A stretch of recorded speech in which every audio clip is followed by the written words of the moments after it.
আসসালামু আলাইকুম। আজকে আমি বানিয়ে দেখাবো ক্যারামেল এগ পুডিং।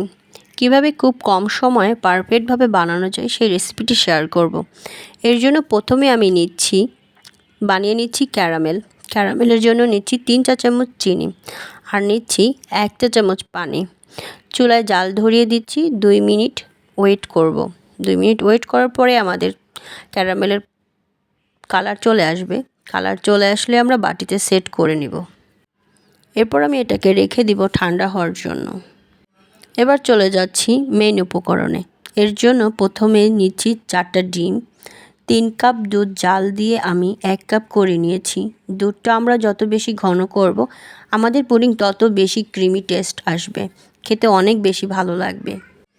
এরপর দিচ্ছি এলাচ গুঁড়া। তোমরা চাইলে এখানে ভ্যানিলা এসেন্স দিতে পারো। আমি এলাচ ব্যবহার করছি কারণ এলাচ ব্যবহার করলে ডিমের গন্ধ তেমন থাকে না। দিচ্ছি 1 কাপ চিনি। তোমরা যদি এই মেজারমেন্ট ঠিক রেখে পুডিং বানাও তাহলে তোমাদের পুডিং হবে একদম পারফেক্ট। এবার একটি বাটিতে ডিম দিয়ে দিচ্ছি 1 কাপ চিনি। চিনি দিয়ে আমি একটু মিক্সড করে নিব। এই পর্যায়ে দিচ্ছি এলাচ গুঁড়া। ভ্যানিলা এসেন্স ব্যবহার করলে 1 চা চামচ ভ্যানিলা এসেন্স ব্যবহার করতে পারো। এবার আমি খুব ভালো করে মিক্সড করব যতক্ষণ না হয় চিনি গলে যায়। চিনি গলে গেলে দিয়ে দিতে হবে দুধ।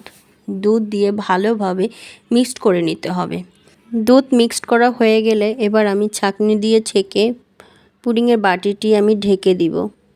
এবার আমি স্টিম করার জন্য নিচ্ছি প্রেসার কুকার। প্রেসার কুকার খুব তাড়াতাড়ি পুডিংটি সেট হয়ে যাবে। আমি প্রেসার কুকারে পানি দিয়ে স্ট্যান্ড বসিয়ে দিয়েছি। এর উপরে বাটি বসিয়ে দিয়েছি। তোমরা যদি হাঁড়িতে করো তাহলে সেমভাবে করবে, কিন্তু হাঁড়িতে করলে 25 থেকে 30 মিনিট সময় লাগবে। এবার আমার পুডিং চেক করব। টুথপিক বা কাঠি দিয়ে চেক করতে পারো। কাঠিটি যদি ক্লিন আসে তাহলে বুঝতে হবে আমাদের পুডিং রেডি। এবার রেখে দিচ্ছি ঠান্ডা হওয়ার জন্য। ঠান্ডা হয়ে গেলে চাকু বা ছুরির সাহায্যে আমরা চারপাশ ছাড়িয়ে নিচ্ছি। এবার একটি প্লেটে ঢেলে নিব। খুব সাবধানে কাজটি করবে। এবার ঠান্ডা ঠান্ডা পরিবেশন করার পালা। রেসিপিটি কেমন লেগেছে কমেন্ট করে জানাতে ভুলো না, কিন্তু নতুন নতুন রেসিপি পেতে চ্যানেলটি সাবস্ক্রাইব করো প্লিজ।